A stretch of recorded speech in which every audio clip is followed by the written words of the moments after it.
Hi guys, welcome to Behavioral Loop. I'm so excited to have you here. Today, we're going to be talking about the RBT Competency Assessment. So this is something that's really important for all incoming RBTs. Not necessarily that you're an RBT already, but this is for if you've already finished your 40-hour certification, where you watch a lot of videos and did a lot of quizzes, a lot of information to get the certificate of your 40 hours.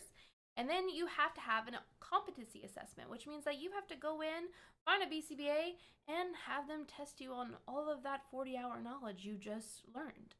So that's what we're going to be going over today.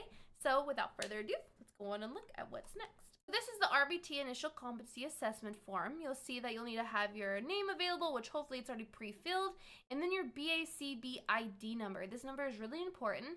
Now, some companies tend to have this already, and they'll have it filled out for you, but in the case that they don't, make sure that you are able to know what your BACB ID number is. What that number is and how to find it is to go to the BACB website. When you did your 40 hours, you had to actually log and make a BACB account, and that's when you get generated a BACB number. So you'll be able to go into the BACB website, log it in, and you'll be able to see it in your information. Make sure you know it. Put it in like your notes in a locked note or wherever you keep your sensitive information, because you will need it down the road, and it's better just to go on and have it ready. So with 1 through 5, you don't really have to do it with a client. So with a client means like you would do it with the kid or the adult or whatever age group you're working in. But you wouldn't have to do it with the said client. We could do role play or interview, or at least at my clinic, you don't have to. It's not required for 1 through 5. So don't feel really nervous. Now, if you could do it with a client, that'd be great, because that could really show that you understand what this information. But a lot of it is just, being able to do it in the interview or role playing with us. So don't feel stressed. Now, I do have to say though that the 6 through 15, you will have to demonstrate at least 3 of these, and you might not always have the option to choose which 3 to do. Some of them probably would be very hard to do with a kid. So usually with my clinic, at least, we'll choose which one to do, because the client that you're going to do it on is usually our kids. We know them personally, we know where their levels are, we know what they can do. So we'll set you up for success. And again, I'm only speaking for my clinic. I cannot speak for anywhere else. But we'll probably set you up for the absolute best way of you passing. So if a kid, if I have a kid and I know that they could do DTT trials or naturalist teaching, shaping, things like that, I will let you know, hey, we're going to run these programs if you'd like with my kid, because that's where he's at, or that's where she's at, whatever it is. This is the form that you initially take. So without further ado, let's go on and start. So what are continuous measurements? The definition of that is tracking a behavior over a specific time period. And so you have your frequency, your duration, your latency, your IRT, your rate, and we're going to go into all of that. But those are the types of continuous measurements. So with that being said, we have our frequency. So frequency refers to counting the number of times a behavior occurs within a specific period of observation. So for an example, if a child raises their hand 8 times during a class, the frequency of hand raising is 8. So just think of frequency as a count. It's just a count. You're just counting the times a behavior happens that you observe. Pretty easy, pretty simple. And then we have duration. So duration, the definition for that one is how long a behavior lasts from the moment it starts till it ends. So let's say that a child cries during a session and the tantrum starts at 2 p.m. and ends at 2:10 p.m. The duration is 10 minutes. So just think of it as a time between a behavior starting and then the behavior ending. That's your duration. We also have latency. So the definition of latency is the time between, and these are key, that's why they're bolded. These are key points. Latency is the time between a given instruction or stimulus and the start of a behavior. So a teacher says, clean up your toys, and the client or child starts cleaning 5 seconds later. The latency is going to be 5 seconds. And then we have IRT, which is inter response time. So again, what I have in bold, super important to remember, because it's going to help you be able to understand what is what. Because IRT gets really confused with duration, latency a lot. So again, whoosha, and look at the bold. So time between the end of one response and the start of the next response of the exact same behavior. So a child finishes one math problem and then starts the next one 15 seconds later.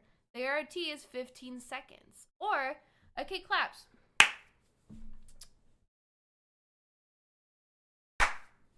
The IRT between that one response and the next was like, I hope 5 seconds. I forgot to count, but you get what I'm saying. And then we have rate. Rate, the definition, is the frequency of behavior over a specific amount of time. So it tells you how often a behavior happens per unit of time, like response per unit of hour. Like response per minute or hour. So for example, if a child answers 20 questions in 10 minutes, the rate is 2 responses per minute. Or another example would be a client has 6 tantrums in a 3-hour session. So the rate is 2 tantrums per hour. So a way to be able to understand what rate is you're always going to see frequency or count divided by time or have a time on it. So, your 20 questions and then your time, which is 10 minutes. So that's how you'll be able to distinguish rate. Okay, guys, now we get to the question portion of this. You can go on and freeze the screen if you would like and put your answers in the comments. I'm going to go on and read for you and then you can pause. Ava tapped her pencil on the desk 10 times during a 30-minute lesson. What type of measurement is this? Go on and pause your screen. Yes, the answer is frequency. So hopefully you got that right. If not, this is a safe space to get it wrong. That's okay. We're not judging. We're learning here together. So Liam screamed for 3 minutes when told it was time for bed. What type of measurement is this? Duration. Good job if you got it. And it's okay if you didn't. Again, safe space. After being told line up, Zoe stood up and walked to the door after 5 seconds. What type of measurement is this? Latency. Good job, guys. Mason raised his hand twice during a lesson. There was 20 seconds between the 2 responses. What type of measurement is this? IRT. Good job, guys. You're killing it.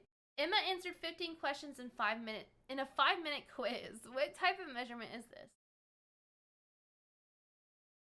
Rate. Good job, guys. So good.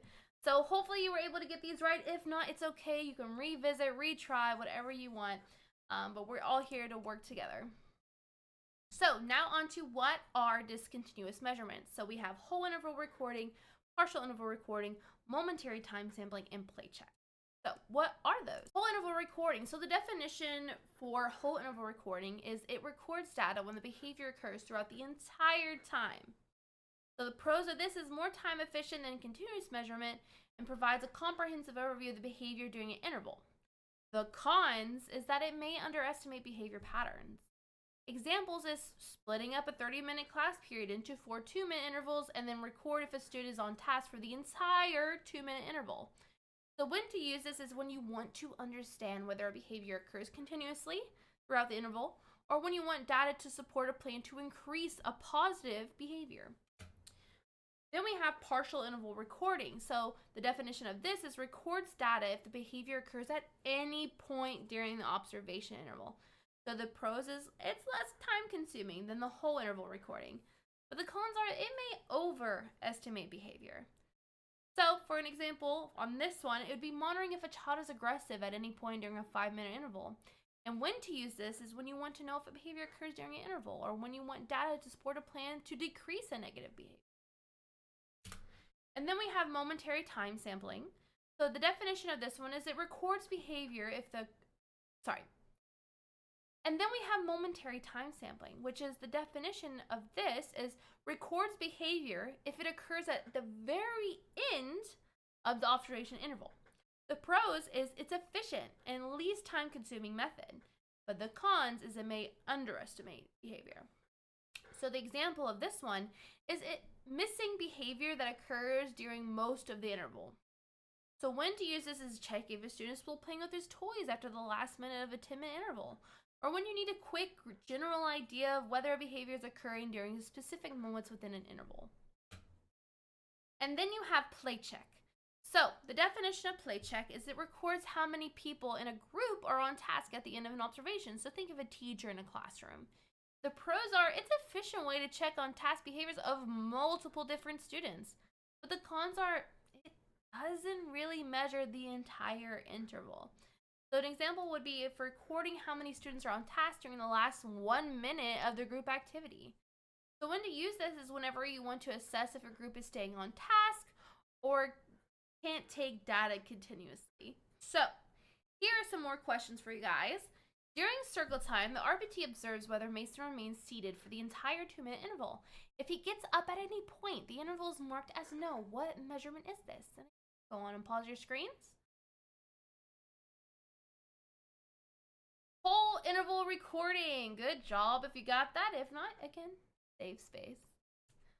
Sarah is being observed during 5-minute intervals. The RBT marks yes if she engages in hand flapping at any point during the interval, even if it only lasts a few seconds. So what measurement method is being used? You got it, partial interval recording. Every 10 minutes, the RBT looks over at Kyle to see if he is still working on his task at the exact moment. If he is, the interval is marked on task. What measured method is being used?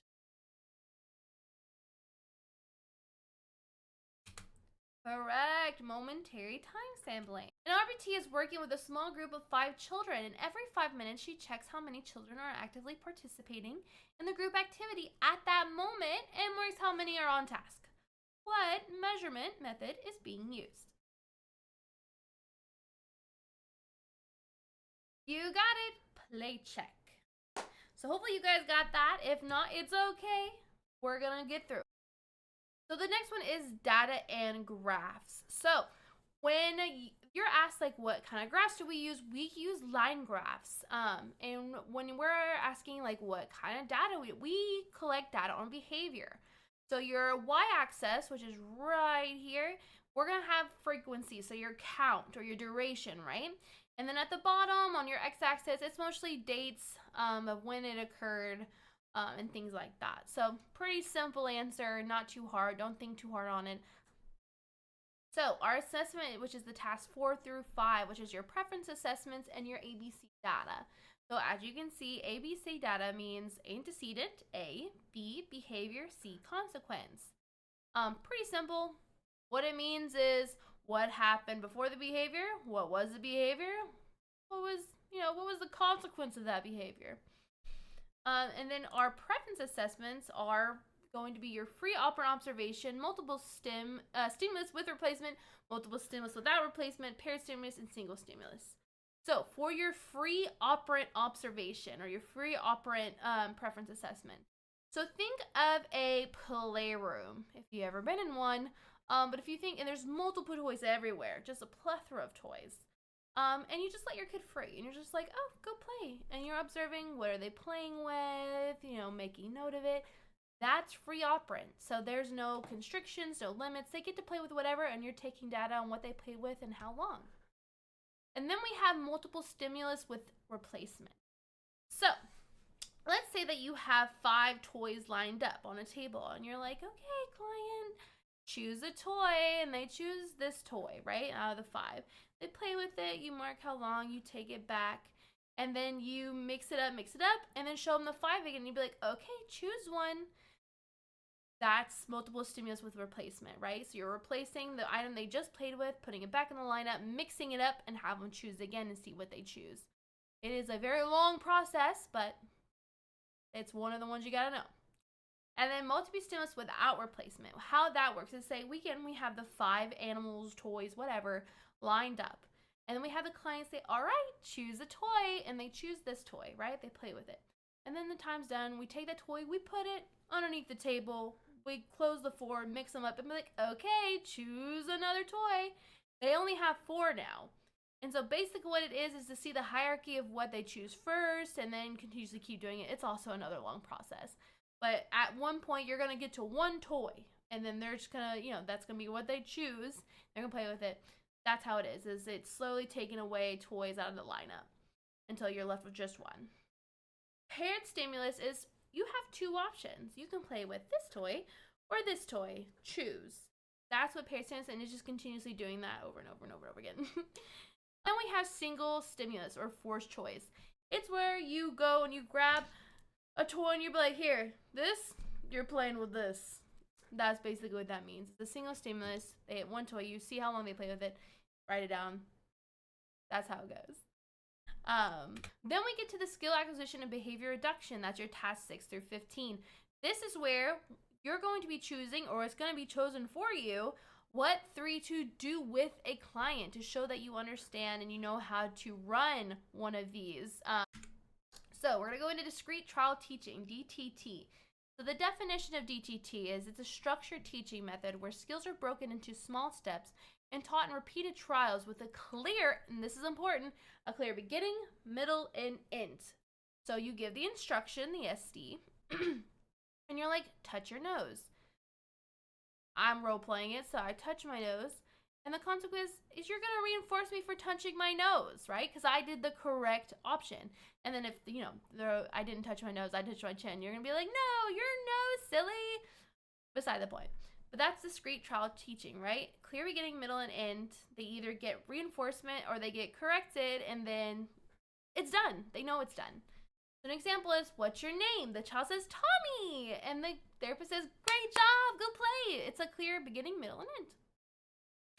Then we have naturalistic teaching, so NET.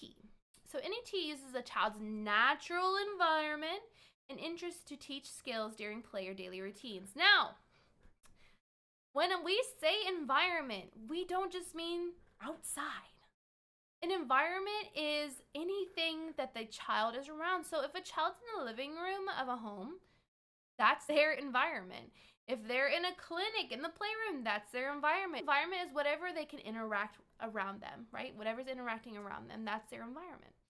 So key features of naturalistic teaching is it's child-led, it has teaching opportunities that arise very naturally, and reinforcement is directly related to the behavior. So they're playing with this, you take this, you're like, oh my gosh, are you playing this? What color is this? Is it red? And they say red, and you're like, yes, good job. That was in their natural environment because they were already playing with it, and so that's what naturalistic teaching could be. So now we get to chaining. So chaining is breaking a task into smaller steps and teaching each step one at a time until the whole task is learned. So we have forward chaining, backwards chaining, and total task chaining. So how forward chaining works, wash hands, that's what we're going to choose. And we're going to be like, all right, what do? We put the water on, or say they already put the water on, and we're like, yeah, you did it. And then we go through and we're like, pump soap, wash hands, wipe off, go through the whole task list. Not really giving them the time to learn, but just doing it for them. We do that until they master the first step, and then we teach them the second step. So they independently open the water. Now we're teaching them to put soap on their hand, pumping soap, right? So the next step would be pumping soap into their hands, right? So that's the next one, like where I turn the water, like, okay, now what? What do? We pump soap in our hands, good job, and then we do everything for them until they master that second step, and then we go on and on and on until mastery of the whole entire chain. And then backwards chaining is not what you think it is. We're not doing everything backwards, where we're taking the napkin out of the trash can, we're drying our hands, we're putting it back on the roll. We're not doing that.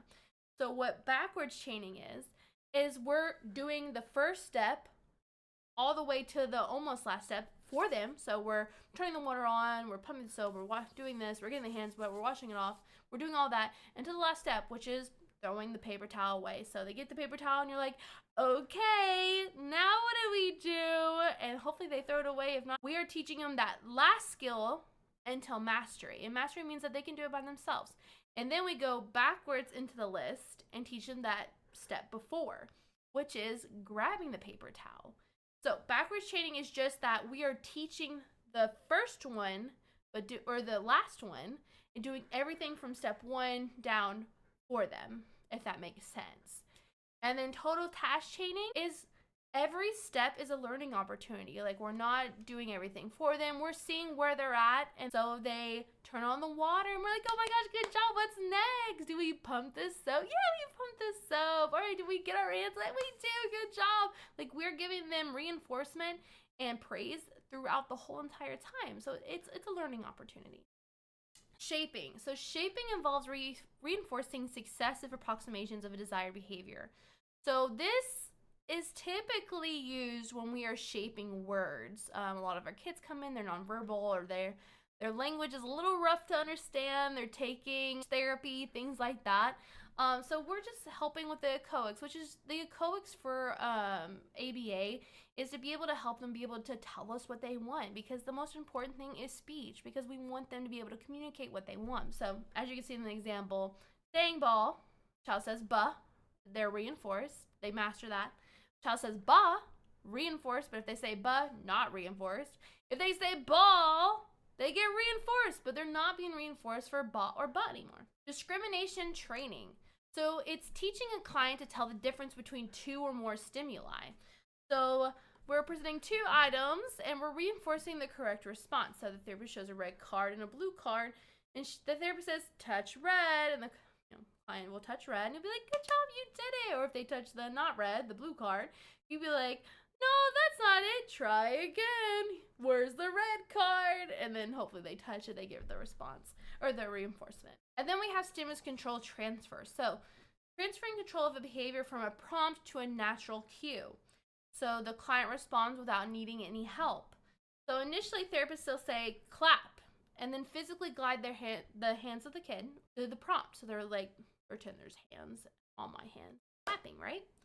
So over time, a therapist wants to fade that physical contact to just being able to be like clap, and the kid claps without having to have the assistance of them clapping. That's stimulus control transfer. Prompting. Now you can see that I do have something highlighted. That's the definition. That's what we want whenever we're asking you what's prompting. We want you to be like, a prompt is help to evoke a correct response or to encourage a correct response. So the types of prompting are full physical, full verbal, partial verbal, gestural, but we want the actual definition first, and then you can give us the rest of the information. So a therapist says, touch your head, and then gently guides the child's hand to the head. That's a full physical prompt. And what we did was we help encourage the correct response. And then we have token system. So clients earn tokens for desired behaviors, which can be exchanged for a reward. Now, the really important thing about token systems is that the tokens themselves have no value whatsoever to the client. And the tokens are just paired with backup reinforcers. So what are they wanting to work for? Client gets a token for each correct answer, and after 5 tokens, they get to trade it for playtime or whatever their motivation is for. Crisis and emergency procedures. So the definition of this one is just steps to take during dangerous and unexpected situations to keep everyone safe. So that's aggression, self-injury, elopement. This is for the kid. Now, our biggest thing as RBTs is we have to make sure that our clients are safe. We need to do everything that we know to keep them safe, clear the environment, get out whatever needs to be done, especially with self-injury, get padding around, anything just to keep them from hurting themselves. And then we need to get on the radio and be like, I need a BCBA at this room, or whatever it needs to be. Or if you're at in-home and you don't have the BCBA, you need to call them immediately, being like, hey, this is happening. After you alert the BCBA, you need to use training protocols or procedures like blocking and keeping clients safe, like I said. And then you always need to report the incidents, especially if you're in school or in clinic. It's so important to have that because it's something that's going to protect you as an RBT who witnessed this crazy ordeal. And it's going to protect the kid because you want to make sure that it's documented, that if anything happens after, that it was known to the parents and or the guardians that this happened, and to look out for any sign of discomfort. So very important to write the incidents and let parents know, or if you don't want to let them know because it was, you're not sure how to go about it, let the BCBA know and they'll let the parents know. But it's very important to always have your reports or your incidents reported. Extinction. So this is stop reinforcing behavior so it decreases over time. So if a child screams for candy, they're not getting candy, and the screaming will stop at some point, hopefully, in an ideal world. So, professionalism and requirements, which is your tasks 16 through 20. We are getting to the end, guys. So, we have our session notes. Session notes should be objective. That's the language you're going to be using. So, what that means is that you're not going to be like, little Sally had a really rough time because they just didn't feel like it. Like, they were just super tired, and they looked like they just weren't having a good time. Don't use that kind of language. What you need to say, or an example would be, Sally had open palmed hit her hand on the table when task was presented. She showed signs of tiredness via rubbing her eyes multiple times, blinking slow, head drooping. Anything that you observe needs to be in those session notes. Any new behavior, things like that. But it needs to be objective. Then we get to client dignity. Client dignity is so important, guys, because you get to a point where you're really comfortable with the client that you don't think about it, but you need to protect their dignity because you don't know what functioning level they're at. You don't know what they understand and what they don't. And you embarrassing them, you talking bad about them in front of them, you waving their diaper around going, hey, Mr. Smelly Pants over here had an accident. That I want to make sure that we're protecting, who they are and not really like telling their business to people who aren't on their team. And then we have professional boundaries. So where this comes into place is when a parent could possibly come to you and be like, oh my gosh, you're so amazing. I'd love to hire you as a babysitter. No, you can't do that. That's hitting a professional boundary. We want to keep it, hey, I'm your RBT. That's all I can be to you. We don't follow parents on social media. We don't message them with our own phone number. If you can do that. We have an actual system where we text parents. But just keep it super professional. Don't, create deep relationships with parents. We want to pair with them. We want to create a good relationship with them, but we don't want it to cross a line to where we're doing things for them that aren't in our scope of practice, things like that. And then we have our supervision requirements. This one's super easy, guys.